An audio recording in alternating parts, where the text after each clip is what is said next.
तर हे बघा भावानं शोरूम पिकअप. आता ह्याला कोणता पुरस्कार द्यायचा तुम्हीच कमेंट करून सांगा. काल मला कराड मार्केटमधून एका व्यापाऱ्याचा फोन आलता की 20 आलं फक्त बेळगावला न्यायचं आहे. तर मी बारक्या गाडीचं भाडं सांगितलं 5,000 रुपये. आणि थोड्याच वेळात त्याच व्यापाराचा फोन आला की मला चेसी भेटल्या. तर तिथं व्यापाराला काय बोललो नाही मी. तर ह्या पिकअपवाल्याला पुढे जाऊन गाठला मी. तर याला विचारलं भाडं किती घेतलंय.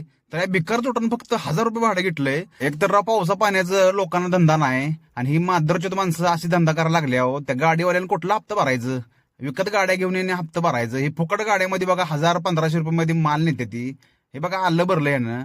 आता कसा धंदा करायचा तुम्ही सांगा भावानं कमेंट करून. कुठून भरून आलाय, भरून कुठून आलाय? ये इधर से बढ़ो, कराड़ से, कराड़ से, कराड़ से। कराड से. क्यों हाँ? क्यों भरा है? वो एक मतलब मेरे रिलेशन वाले का माल है। किसका माल है? बेचते बेलगाम। नंबर दे मेरा को. आणि काही लोकांना या धंद्यातलं काय माहित नाही, ती पण कमेंट करून सांगते ते की त्यासनी पोट आहे, त्यांचा संसार आहे.